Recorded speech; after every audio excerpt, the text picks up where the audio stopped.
Hello dear student, कैसे हैं? मैं नीलकमल सर उपस्थित हुआ हूं अपने official YouTube channel Purvanchal career classes पर लेके 6 to 8 का सोशल स्टडीज का क्लास। 6 to 8 का सोशल स्टडीज का क्लास, जिसमें पहले हम पहला चैप्टर जो पढ़े हैं वो इन्वायरमेंटल का बेसिक चीज बताया गया था। उसी के कड़ी में आज दूसरा चैप्टर हम लेके आए हैं जिसका शीर्षक है आपका पृथ्वी। हमारी पृथ्वी के अंदर या पृथ्वी की आंतरिक संरचना की बात हो रही है, तो आप बने रहिए अंत तक हमारे वीडियो में। और 6 to 8 का जो हम मटेरियल लेके आए हैं, ऐसे बेसिकली देखा जाए तो ये जियोग्राफी का है। क्या है? जियोग्राफी का पार्ट है, लेकिन एनसीईआरटी की जो पुस्तक कक्षा 7th की है उसमें एक बुक पर्यावरण की चलती है, तो इसको पर्यावरण के अंदर रखा हुआ है। किसके अंदर? पर्यावरण के अंदर रखा हुआ है। हालांकि पहला चैप्टर ही हमने पर्यावरण से संबंधित बताया था, जिसमें आपका जैव मंडल था, स्थल मंडल था, वायुमंडल था और जल मंडल था, उनका अध्ययन किया था। और आज दूसरा चैप्टर जो हम लेके आए हैं, इसमें हमारी पृथ्वी के आंतरिक भागों का वर्णन किया हुआ है। इसमें बताया है कि हमारी पृथ्वी किन किन तत्वों से बनी हुई है और उसके गहराई वाली परत का क्या नाम है और कितने भागों में विभक्त है। तो आप बने रहिए अंत तक हमारे ऑफिशियल यूट्यूब चैनल पे। आज बड़ा ही रोचक हम तथ्य लेके उपस्थित हो रहे हैं, जिसका टाइटल हमारी पृथ्वी के अंदर। आइए इसके बारे में देखते हैं क्या है पृथ्वी के अंदर। यहाँ पे बताया गया है हमारी पृथ्वी एक गतिशील ग्रह है सौर मंडल का। इसके अंदर एवं बाहर निरंतर परिवर्तन होता रहता है। क्या आपने कभी सोचा है कि पृथ्वी के आंतरिक भाग में क्या है? पृथ्वी किन पदार्थों से बनी है? तो आज आपको हम बता रहे हैं कि पृथ्वी किन किन पदार्थों से बनी हुई है। इस चीज का जिक्र इसमें किया हुआ है। एक प्याज की तरह पृथ्वी भी एक के ऊपर एक संकेंद्री परतों से बनी है। पृथ्वी की सतह की सबसे ऊपरी परत को परपटी कहा जाता है। क्या कहा जाता है? ये दिया हुआ है, परपटी कहा जाता है या भूपरपटी। भूपरपटी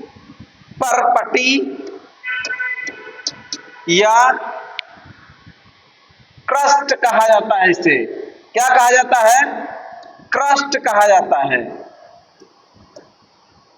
क्रस्ट यानी कि जो सबसे ऊपरी भाग है पृथ्वी का, उसे क्रस्ट कहा जाता है। और इसका निर्माण जो हुआ है वो सियाल से हुआ है, सिलिका और किससे? एल्यूमिनियम से। ठीक है, इसलिए इसे क्या कहा जाता है? सियाल कहा जाता है। इस चीज को आप नोट करिएगा कि पृथ्वी की जो भूपरपटी है वो सिलिका और एल्यूमिनियम से बने होने के कारण इसे सियाल कहा जाता है। इसकी औसत मोटाई अलग अलग है। आप समुद्र की तलहटी में इसकी औसत मोटाई की बात करेंगे तो लगभग कितना है? 5 किलोमीटर है। कितना है? 5 किलोमीटर। और महाद्वीप में, महाद्वीपों पे इसका जो मोटाई है वो है लगभग 35 किलोमीटर। कितना है? 35 किलोमीटर। इसको भी आप नोट करते रहिएगा। एक चीज और बड़ा इंपॉर्टेंट है, इसको भी आप नोट करिएगा कि जो आपकी सागर की तलहटी है उसकी भूपरपटी किसकी बनी होती है। ये कई बार प्रश्न पूछा हुआ है। इसको आप नोट करिए कि सागर की तलहटी का भूपरपटी, सागर की भूपरपटी किससे बनी है? तो ये सीमा से बनी। इसको भी आप नोट करिएगा। सीमा यानी कि सिलिका और मैग्नीशियम से बनी है। इसको भी आप नोट करिएगा। अगर खाली भूपटटी की बात की जाती है तो उसे सियाल कहा जाता है, सिलिका और एल्यूमिनियम। लेकिन सागर के तट के भूपटटी की बात हो रही है, सागर के तलहटी के भूपटटी की बात हो रही है, तो उसका निर्माण होता है सीमा से, यानी कि सिलिकॉन और मैग्नीशियम से। किससे? सिलिकॉन और मैग्नीशियम से। इस चीज को आप जानते रहिए। तो आपको हमने बताया कि पृथ्वी के सबसे ऊपरी परत जिसे क्रस्ट कहा जाता है या भूपटटी कहा जाता है, उसकी औसत मोटाई महाद्वीपों पे 35 किलोमीटर है और समुद्र के तलहटी में 5 किलोमीटर है। और एक चीज जान लीजिए, जो महाद्वीपी भूपटटी है उसका बनावट सियाल कहलाता है, सिलिका और एल्युमिनियम से बना होने के कारण। और सागर के तट की भूपटटी वो जो है सीमा की बनी होती है, सिलिका और मैग्नीशियम की बनी होती है। मोस्ट इंपॉर्टेंट ये लाइन है। आप हमेशा कंफ्यूजन वाला प्रश्न पूछेगा, आपसे ये प्रश्न पूछेगा कि सागर की तलहटी की भूपटटी किससे बनी है, तो सिलिका और मैग्नीशियम से। इस चीज को आप नोट करते रहिएगा और जानते रहिएगा। इसी चीज को यहाँ पे बताया गया है। ये हमारी पृथ्वी गोल दिखाई गई है और इसका कट वाला भाग यानी कि इस भाग को काट करके यहाँ पे दिखाया गया, यहाँ से आंतरिक भाग बनाया गया है पृथ्वी का। ठीक है, ये क्या है? आंतरिक भाग है। इसमें क्या क्या दिखाया गया है? ऊपर जो एकदम पतला सा लेयर है इसे क्रस्ट कहा जाता है। क्या कहा जाता है? क्रस्ट या भूपटटी कहा जाता है। फिर इससे नीचे वाली जो भाग है लगभग 35 किलोमीटर से 700 किलोमीटर की जो दूरी है, ये आपको ऊपरी मेंटल के नाम से जाना जाता है। किसके नाम से? ऊपरी मेंटल। और 700 से 2900, कितना? 2900 किलोमीटर की जो दूरी है ये आपकी निचली मेंटल के नाम से जाना जाता है। किसके? निचली मेंटल के नाम से। इसको भी आप जानते रहिएगा। तो आपने पढ़ा भूपटटी और दूसरा आया मेंटल। अब मेंटल किसका बना होता है? जो मेंटल बना है वो आपका सीमा का बना हुआ है। सीमा यानी कि सिलिका और मैग्नीशियम। किसका? सिलिका और मैग्नीशियम का बना होने के नाते इसे सीमा कहा जाता है। इस चीज को आप नोट करिएगा, इस चीज को आप जानते रहिएगा। इसीलिए इसको सीमा कहा जाता है। क्यों कहा जाता है मेंटल को? क्योंकि यह सिलिका और मैग्नीशियम जैसे तत्वों, धातुओं से बनी हुई है, तत्वों से बनी हुई है। आगे इसमें क्या है? आगे यहाँ पे देखिए, हमने भूपटटी बताया, यह सब पतली परत होती है। यह महाद्वीपीय संहिता में यहाँ पे दिया हुआ है इस चीज को, जो कि हमने पहले अभी बताया है कि महाद्वीपों में 35 किलोमीटर एवं समुद्र के सतह में 5 किलोमीटर तक है। महाद्वीपीय संहिता मुख्यतः सिलिका एवं एल्युमिनियम जैसे खनिजों से बनी है, इसलिए इसे सियाल, सिलिका और अभी हमने इसको बताया था, कहा जाता है। एल का मतलब होता है एल्युमिनियम और साई का मतलब होता है सिलिका। इस चीज को आप जानते रहिएगा। महासागर की प्रकृति मुख्यतः सिलिका एवं मैग्नीशियम से बनी होती है। अभी हमने बताया, इसलिए इसे सीमा कहा जाता है। सिलिका साई का मतलब सिलिका होता है तथा Ma का मतलब होता है मैग्नीशियम। अब देखो, इसी चीज को यहाँ पे दिखाया गया है। यहाँ पे जो महासागरीय भूपटटी दिखाई गई है, क्या दिखाई गई है? ये वाला पोर्शन महासागरीय भूपटटी है। ये किसकी बनी है? ये सीमा की बनी है। किसकी? सिलिका और मैग्नीशियम की बनी है। सॉरी, हाँ, महासागरीय वाली सिलिका और मैग्नीशियम की बनी है और महाद्वीपीय वाली किसकी बनी है? भूपटटी सियाल की बनी है, सिलिका और एल्युमिनियम की। इस चीज को आप जानते रहिएगा। यहाँ पे ये दिखाया गया है। ये महासागर है और ये महासागर की तलहटी है और ये महासागर की तलहटी सिलिका और मैग्नीशियम की बनी होती है और महाद्वीपों की तलहटी सिलिका और एल्युमिनियम की बनी होने के कारण इसे सियाल कहा जाता है। क्या कहा जाता है? सियाल। और इसको सीमा कहा जाता है। ठीक है, इस चीज को आप जानते रहिएगा। कहीं कहीं भूपर्पटी की मोटाई जो है पहाड़ों के नीचे लगभग 70 किलोमीटर भी होती है। इस चीज को भी आप जानते रहिएगा। आगे इसमें क्या बताया गया है, पर्पटी के ठीक नीचे मेंटल होता है। अभी अभी हमने उसका चित्र बना के यहाँ पे दिखाया था। पर्पटी के ठीक नीचे मेंटल होता है और मेंटल भी दो पार्ट में बना होता है। ऊपरी मेंटल 35 किलोमीटर से 700 किलोमीटर कहलाता है और निचला मेंटल जो होता है 700 से 2900 किलोमीटर की दूरी जो होती है वो क्या कहलाती है, निचला मेंटल कहलाता है। इसको भी आप नोट करिएगा, यहाँ पे दिया हुआ है। ठीक है, इसकी सबसे आंतरिक गहराई को क्या कहा जाता है, क्रोड कहा जाता है। क्रोड या कोर, कोर भी इसे कहा जाता है। हिंदी इसका क्रोड है और अंग्रेजी इसका क्रोड है। ये भी दो भागों में बटा हुआ है, आंतरिक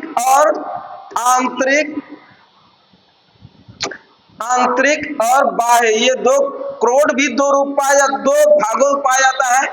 एक होता है आंतरिक और दूसरा होता है आपका बाह्य। क्या होता है, बाह्य। बाह्य क्रोड और आंतरिक क्रोड। ठीक है, ये आपने देखा, क्या क्या देखा, आंतरिक क्रोड और बाह्य क्रोड आपने देखा। क्रोड भी दो प्रकार का होता है और ये ऊपरी क्रोड जो होता है वो तरल अवस्था में होता है और निचला क्रोड जो होता है ठोस अवस्था में होता है। भारी धातुओं निफे यानी कि निकिल और फेरस से बना होने के कारण इसे निफे कहा जाता है। क्या कहा जाता है, निफे कहा जाता है। किसको, क्रोड को। क्रोड को निफे कहा जाता है। निफे या निफे कहा जाता है। किस लिए, क्योंकि ये आपका निकिल है, ठीक है, और Fe जो आपका सिंबल है ये आपका फेरस का है। किसका, फेरस का मतलब लोहा का। निकिल और लोहा से बने होने के कारण इसे निफे कहा जाता है। किसको, पृथ्वी की जो कोर है यानी कि क्रोड जो है। ठीक है, आगे देखते हैं। इसकी त्रिज्या लगभग कितनी है, 35 किलोमीटर। इस चीज को भी आप जानते रहिएगा। 35 किलोमीटर त्रिज्या किसकी है, कोर की या क्रोड की। यह मुख्यतः निकिल और लोहा की बनी होती है जिसे निफे कहा जाता है। नी का मतलब होता है निकिल तथा फी का मतलब होता है फेरस, जिसका अभी अभी हमने जिक्र किया हुआ है।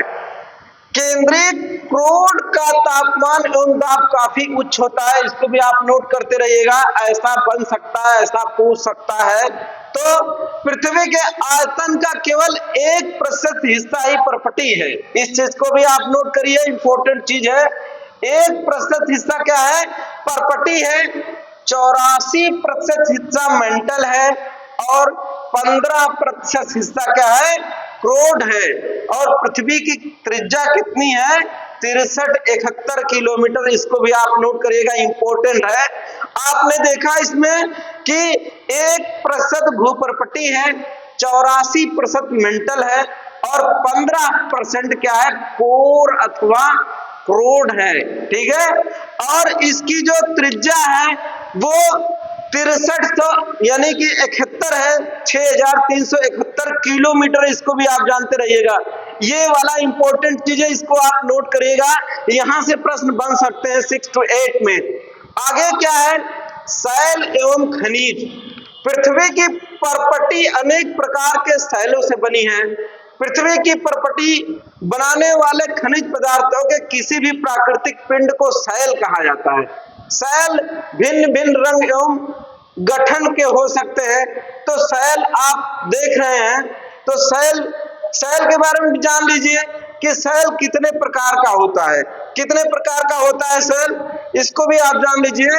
शैल जो होता है वो आपका कितने प्रकार का होता है, आज हम आपको इसके बारे में बता रहे हैं कि जो शैल है वो जो है 3 प्रकार का होता है। कितने प्रकार का होता है, 3 प्रकार का होता है। तीन प्रकार के सेल हैं, उनके बारे में अभी हम आपको बता रहे हैं कि कौन कौन वो सेल हैं। ठीक है, वो सेल आपके हैं, पहले तो सेल लिखा जाए, सेल या रॉक। ठीक है, कितने प्रकार का ये होता है? तीन प्रकार का होता है। कौन कौन? पहला इसका है आग्नेय, आग्नेय सेल। दूसरा आपका है अवसादी, अवसादी सेल। और तीसरा आपका है रूपांतरित सेल।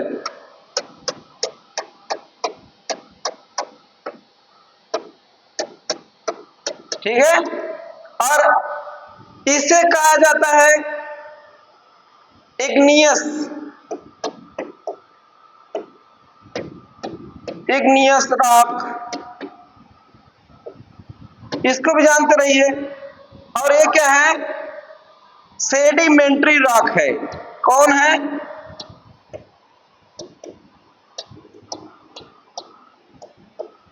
Sedimentary rock. और ये कौन है? मेटामॉर्फिक है,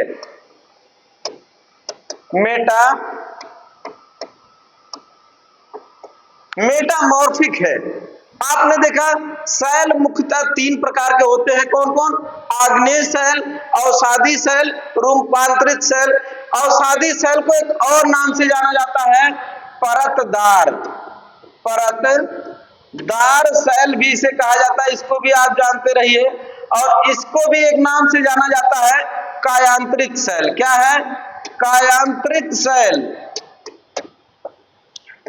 ठीक है, अब देखो ये होते क्या हैं? आग्नेय सेल जो होता है, इग्नियस रॉक जो होता है, ये पृथ्वी के अंदर जो पिघला हुआ मैग्मा होता है, लावा होता है, वह जब भूपर्पटी पे आके ठंडा हो जाता है तो जम जाता है। उससे जो बनने वाला राख है, उससे जो बनने वाला सेल है, उसे क्या कहा जाता है?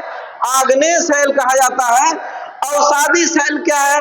यही आग्नेय सेल ताप दाब के कारण जब छोटे छोटे रूपों में टूटता है और हवा के वेग से उड़ करके एक स्थान से दूसरे स्थान पे जमा हो जाता है, परतों में जमा हो जाता है, इस कारण इसे क्या कहा जाता है?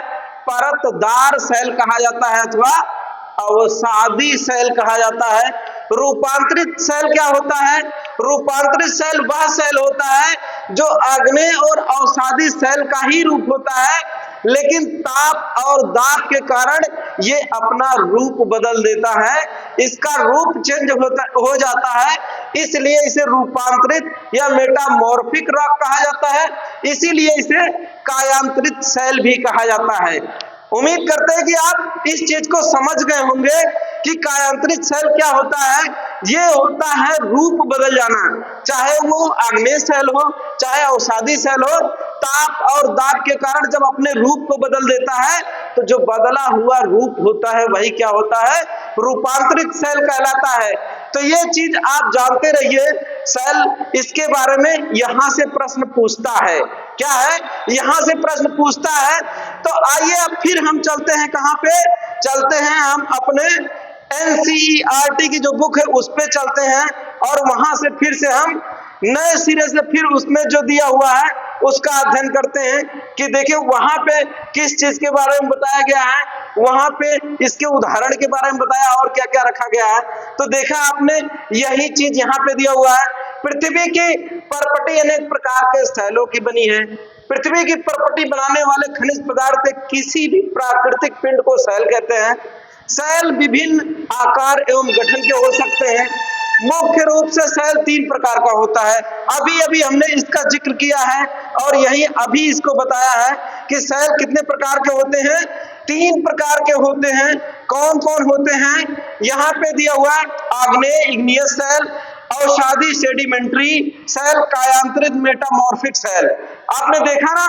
फिर यहाँ पे दिया हुआ है द्रवित मैग्मा ठंडा होकर ठोस हो जाता है। इस प्रकार से बने सेल को आग्नेय सेल कहते हैं। इन्हें प्राथमिक सेल भी कहते हैं। आग्नेय सेल दो प्रकार की होती है, अंतर्भेदी सेल और बहिर्भेदी सेल। तो आपने देखा आग्नेय सेल दो प्रकार का होता है, अंतर्भेदी और बहिर्भेदी। अब आगे देखा क्या आगे दिया हुआ है, क्या आप ज्वालामुखी से निकलने वाले लावा की कल्पना कर सकते हैं? वास्तव में आग की तरह लाल द्रवित मैग्मा ही लावा है। लावा और मैग्मा में आप डिफरेंट समझिएगा कि लावा किसे कहा जाता है और मैग्मा किसे कहा जाता है। लावा जब पृथ्वी के अंदर पिघले रूप में पदार्थ होता है तो उसे लावा मैग्मा कहा जाता है, और जैसे ही ज्वालामुखी फटने के स्वरूप ऊपर आ जाता है तो वो क्या हो जाता है, मैग्मा हो जाता है। इस चीज को आप जानते रहिएगा। आगे इसमें क्या दिया है, इनके उदाहरण को दिया है, ठीक है। ठंडा होकर क्या बनाता है, ये इग्नियस बनाता है, आग्नेय सेल बनाता है। इनकी संरचना बहुत महीन दानों वाली होती है। उदाहरण के लिए यहां से आपसे पूछेगा, इसको आप नोट करिएगा कि आग्नेय सेल का उदाहरण क्या है। तो आग्नेय सेल का उदाहरण है बेसाल्ट। क्या है, बेसाल्ट होता है। दक्कन का पठार बेसाल्ट सेलों से बना है। द्रवित मैग्मा कभी कभी भूपर्पटी के अंदर गहराई में ही ठंडा हो जाता है। इस प्रकार के बने सेलों को अंतर्भेदी आग्नेय सेल कहा जाता है। आपने देखा कि मैग्मा जब ऊपर आके जमा होता है तो उससे आग्नेय सेल बनता है, बहिर वाला यानी कि बाहरी आग्नेय सेल बनता है, बहिर्भेदी आग्नेय सेल बनता है। और जब वही अंदर ही जमा हो जाता है तो उसे अंतर्भेदी सेल कहा जाता है, जिसको यहाँ पे बताया गया है। धीरे धीरे ठंडा होने के कारण ये बड़े दानों का रूप ले लेता है। ग्रेनाइट ऐसे ही सेल का उदाहरण है। तो आपने देखा जब आपको उदाहरण पूछेगा आग्नेय सेल का तो बेसाल्ट, ग्रेनाइट, ये सब इसके उदाहरण है। क्या क्या है, ग्रेनाइट और बेसाल्ट। और क्या दिया हुआ है आगे इसमें देखते हैं। यहाँ पे लैटिन शब्द इग्निस से इसका अर्थ है अग्नि। सेंडिमेंट्री लैटिन शब्द सेंडिमेंटम जिसका अर्थ है स्थिर।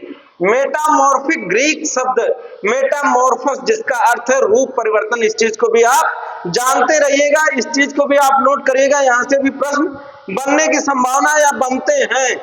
आगे देखते हैं, आगे क्या दिया गया है। ये ग्रेनाइट बनता है, सेल लुढ़क कर, चटक कर तथा एक दूसरे से टकरा कर छोटे छोटे टुकड़ों में टूट जाता है।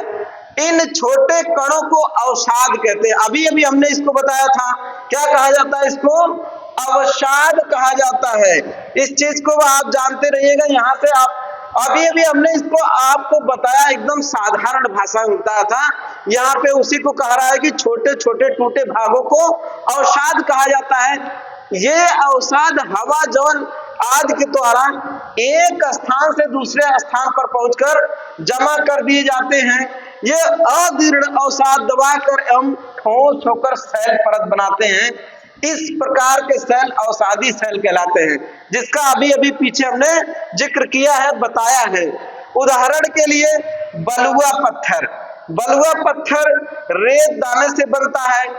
इन सेलों में पौधे, जानवर, अन्य सूक्ष्म जीवाणुओं जो कभी इन सेलों पर रहे हैं के जीवाश्म भी हो सकते हैं। इस चीज को आप नोट करिएगा कि परतदार सेल या सेडिमेंट्री सेल एक ऐसा सेल है जिसमें ही सिर्फ जीवाश्म पाया जाता है, अन्यथा ना रूपांतरित में पाया जाता है, ना ही आग्नेय में पाया जाता है। ये आपसे प्रश्न बन सकता है कि वह कौन सा रॉक है, वह कौन सा आपका सेल है जिसमें जीवाश्म पाया जाता है।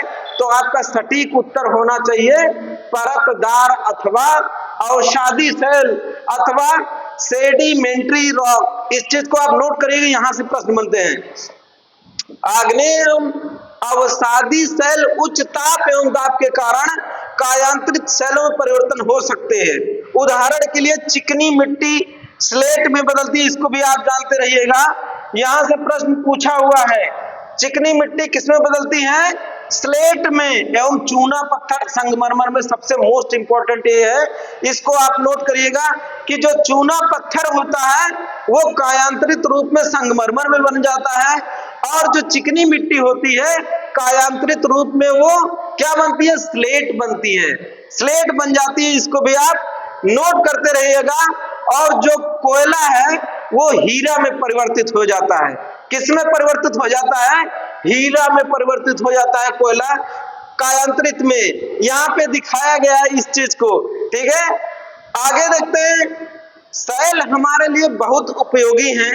कठोर सैलों का उपयोग सड़क, घर एवं इमारत बनाने के लिए किया जाता है।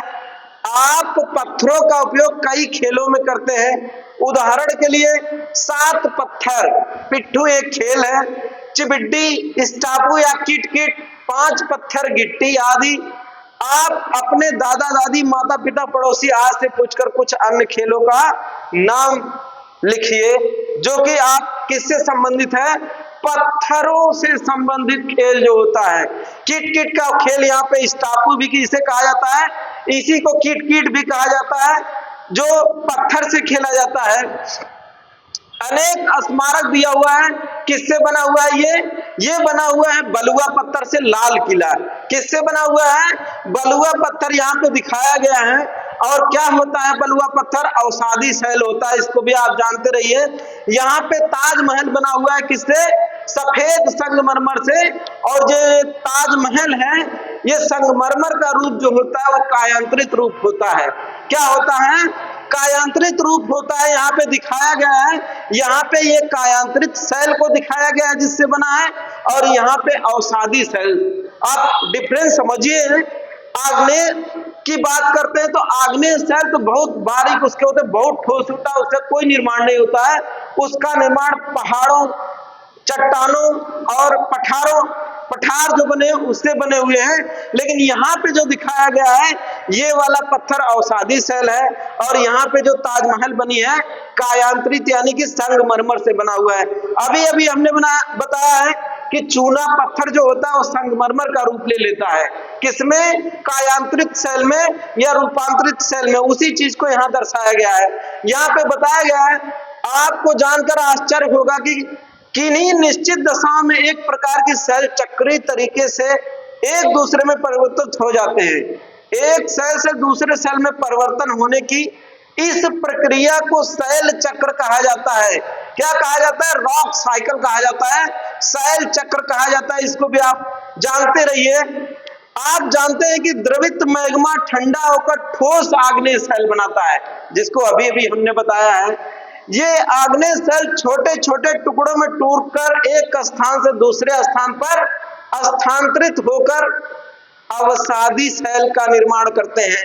ताप एवं दाब के कारण ये आग्नेय एवं अवसादी शैल कायांतरित शैल में बदल जाते हैं। अत्यधिक ताप एवं दाब के कारण कायांतरित शैल पुनः पिघलकर द्रवित मैग्मा बन जाते हैं। यह द्रवित मैग्मा पुनः ठंडा होकर ठोस आग्नेय शैल में परिवर्तित हो जाता है।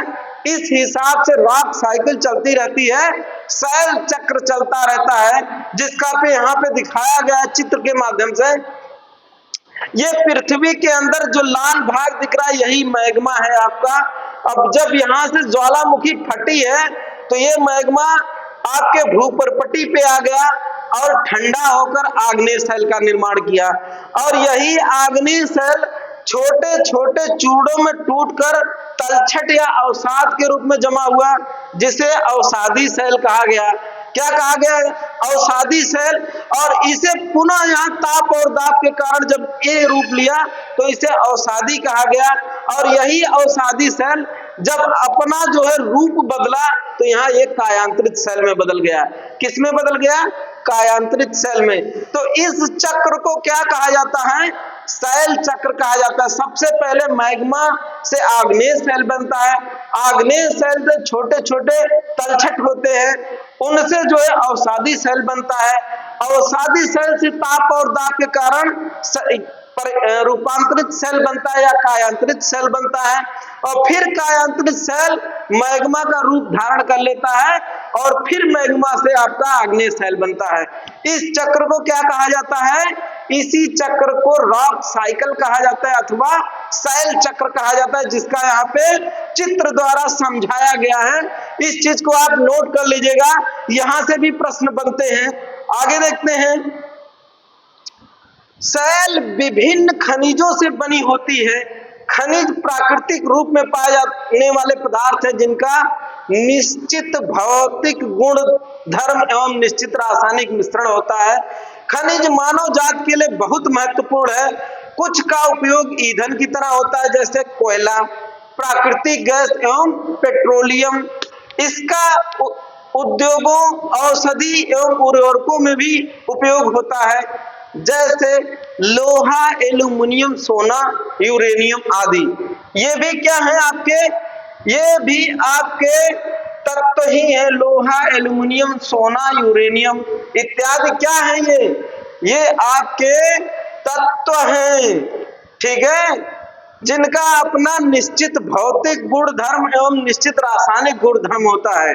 ठीक है, किसकी श्रेणी में आते हैं, खनिज की श्रेणी में आते हैं। इस चीज को नोट करिएगा, यहां से भी प्रश्न बने हुए हैं। आपसे पूछ देगा निम्नलिखित में से कौन कौन से खनिज हैं, लोहा, एल्युमिनियम, सोना, एक चीज उसमें दे दिया नाइट्रोजन, तो नाइट्रोजन गैस है, वो आपके खनिज पदार्थ नहीं है। ऐसे प्रश्न आए हुए हैं, बने हुए हैं। ठीक है, आगे देखते हैं। अब यहाँ पे देखो प्रश्न ही आ गया, इस प्रश्न को हल करते हैं। द्रवित मैग्मा से बने शैल को क्या कहा जाता है? पहला आग्नेय शैल, दूसरा अवसादी शैल, तीसरा कायांतरित शैल। तो हमने आपको बताया है कि मैग्मा से जो शैल बनता है, पहले तो आप कमेंट करके बताइएगा कौन सा बनता है। हमारे हिसाब से या आज के बढ़ाए हुए टॉपिक के अनुसार जो ये प्रश्न है, इसका जो उत्तर सही है वो आग्नेय शैल है। जो द्रवित मैग्मा से शैल बनता है उसे क्या कहा जाता है? आग्नेय शैल कहा जाता है। पृथ्वी की सबसे भीतरी परत को क्या कहा जाता है? भूपर्पटी, क्रोड, मेंटल। तो क्या कहा जाता है? क्रोड, और इसी को कोर भी कहा जाता है, इसको भी आप नोट करिएगा। क्रोड को ही कोर कहा जाता है अंग्रेजी में। तो किससे बनी है सबसे भीतरी परत, जिसे क्रोड कहा जाता है। सोना, पेट्रोलियम एवं कोयला किसके उदाहरण हैं? शैल के, खनिज के, जीवाश्म के। अभी अभी जस्ट हमने बताया किसके उदाहरण है? खनिज के उदाहरण हैं। इस प्रश्न का उत्तर शैल जिसमें जीवाश्म होते हैं उसे क्या कहा जाता है? अवसादी शैल, कायांतरित शैल, आग्नेय शैल। मेरे भाई अभी अभी बताया, अवसादी शैल उसे कहा जाता है जितने भी जीवाश्म हैं, जो भी जीवाश्म पाया जाता है सब किसमें पाया जाता है? सब अवसादी शैल या परतदार शैल में पाया जाता है। इसको आप नोट करिएगा। इस हिसाब से इसका उत्तर पहला वाला है, अवसादी शैल। पृथ्वी की सबसे पतली परत को क्या कहा जाता है? तो इसको कहा जाता है भूपर्पटी। क्या कहा जाता है? इसे कहा जाता है क्रस्ट। अभी अभी हमने बताया क्रस्ट के बारे में। ठीक है, तो आज का जो वीडियो लगा, कैसा लगा आप जरूर कमेंट करके बताइएगा। लेकिन बहुत ही रोचक आज का चैप्टर था। इससे प्रश्न अनेकों बार बने हुए हैं। सीटेट में बना हुआ है, यूपी टेट में बना हुआ है, अन्य प्रतियोगी परीक्षाओं में भी इस टॉपिक से प्रश्न बनते हैं। इस वजह से इसको आप बहुत बेहतर ढंग से तैयार करिएगा। आपके लिए बड़ा ही उपयोगी ये चैप्टर है। तो कैसा लगा वीडियो आप कमेंट करके जरूर बताइएगा, और हमारे चैनल को शेयर, सब्सक्राइब और लाइक करना ना भूलें। मिलते हैं अगले वीडियो में, तब तक के लिए नमस्कार, जय हिंद।